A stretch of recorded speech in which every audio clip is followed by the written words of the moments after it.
جلتے ہوئے مکانات اور املاک سے اٹھنے والے سیاہ بادل آسمان کی بلندیوں کو چھو رہے تھے. فضا میں آہیں، چیخیں اور سسکیاں بلند ہو رہی تھی. زمین بے گناہوں اور گناہگاروں کے خون سے رنگین تھی. انسانوں کو بے دریغ مارا جا رہا تھا، گھروں کو لوٹا جا رہا تھا، خواتین کی ناموس گلی کوچوں میں پامال ہو رہی تھی. یروشلم کی گلیوں میں ہر طرف عراق کے طاقتور ترین حکمران بخت نصر کے فوجی دندناتے ہوئے پھر رہے تھے.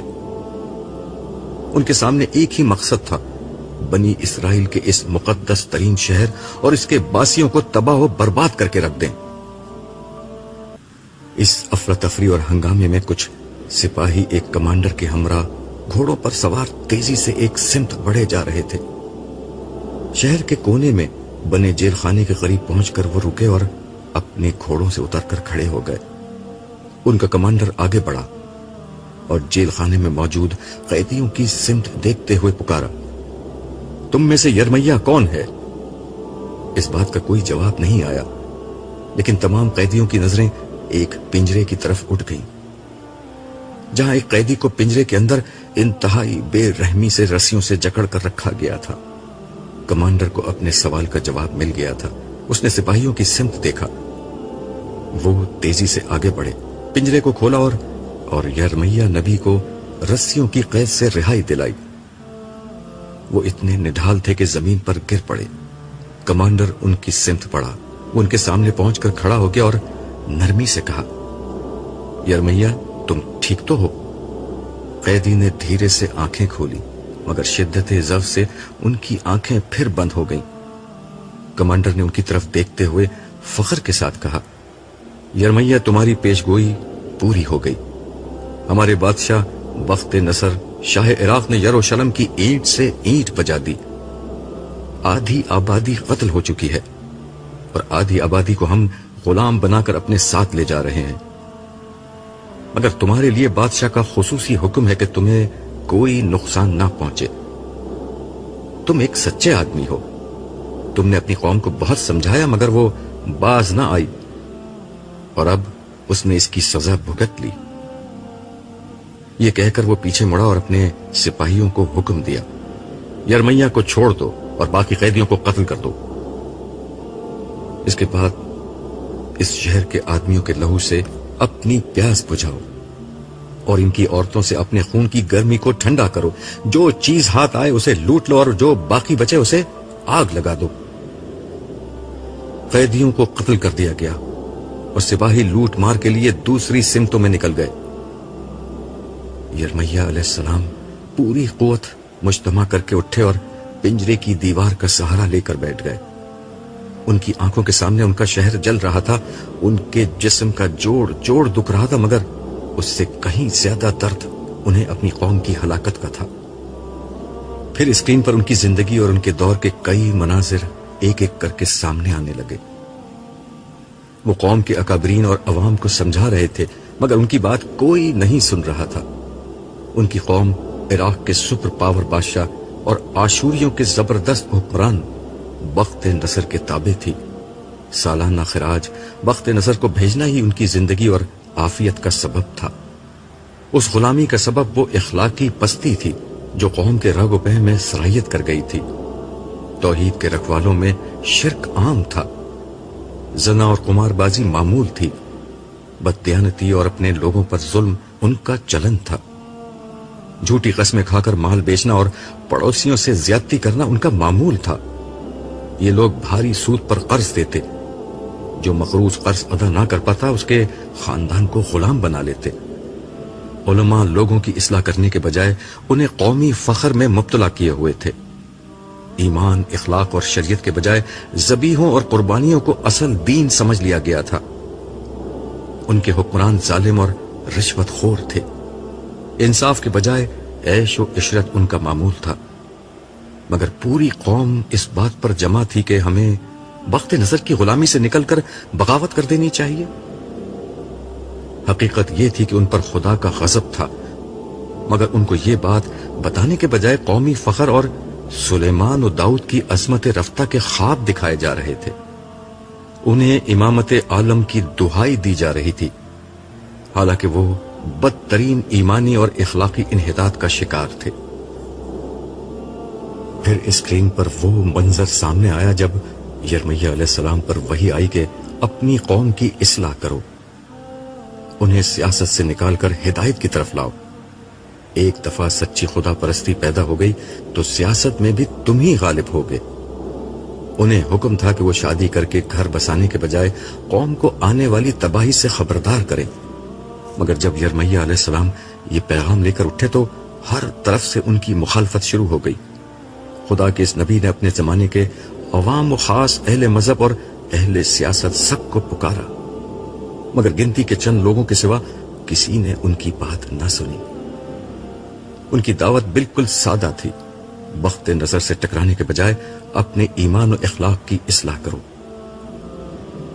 اسکرین پر سب سے زیادہ ڈرامائی منظر وہ تھا جب یرمیہ نبی بادشاہ کے دربار میں لکڑی کا جوا، ہل کا وہ حصہ جو جانوروں کو جوتنے کے لیے ان کے گلے پر ڈالا جاتا ہے، پہن کر پہنچ گئے تھے۔ یہ ان لوگوں کو سمجھانے کی آخری کوشش تھی کہ اس وقت تم پر لکڑی کا جوا ڈلا ہوا ہے، اسے توڑنے کی کوشش کرو گے تو لوہے کے جوے میں جکڑ دیے جاؤ گے۔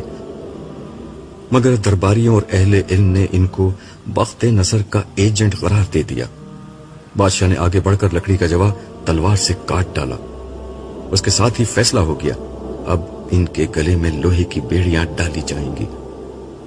اللہ کے اس نبی کو بخت نصر کا ایجنٹ قرار دے کر بطور سزا پہلے کنویں میں الٹا لٹکایا گیا اور پھر ایک پنجرے میں باندھ دیا گیا۔ بخت نصر کے خلاف بغاوت کر دی گئی۔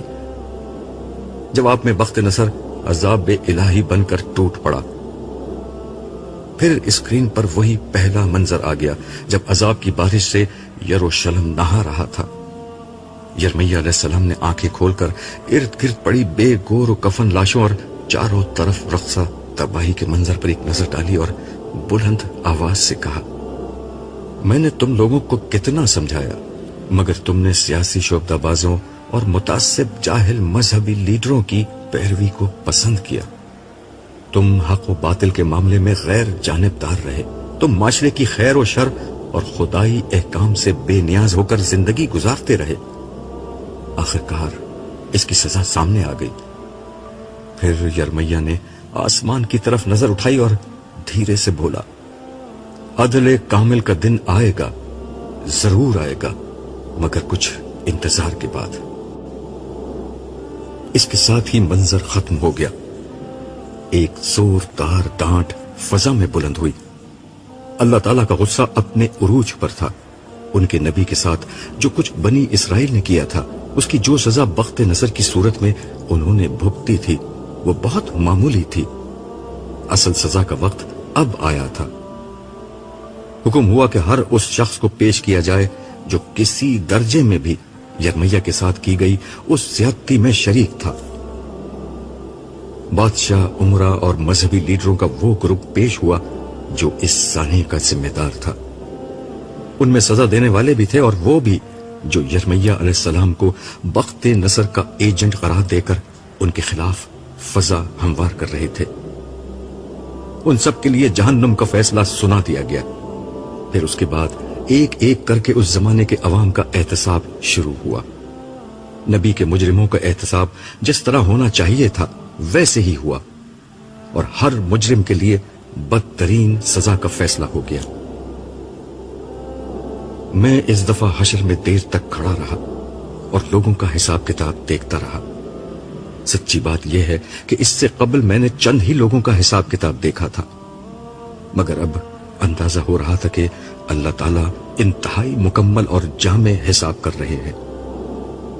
ہر شخص کے حالات، اس کے ماحول اور اس کی تربیت اور پرورش کے نتیجے میں بننے والی نفسیات کی روشنی میں اس کے اعمال کا جائزہ لیا جا رہا تھا۔ لوگوں نے رائی کے دانے کے برابر بھی عمل کیا تو وہ ان کی کتاب اعمال میں موجود تھا۔ ان کی نیت، محرکات اور اعمال، ہر چیز کو پرکھا جا رہا تھا۔ فرشتوں کا ریکارڈ، دیگر انسان اور در و دیوار، اور سب سے بڑھ کر انسان کے اپنے اعضاء گواہی میں پیش ہو رہے تھے۔ ان سب کی روشنی ہی میں کسی شخص کے ابدی مستقبل کا فیصلہ سنایا جاتا۔ یوں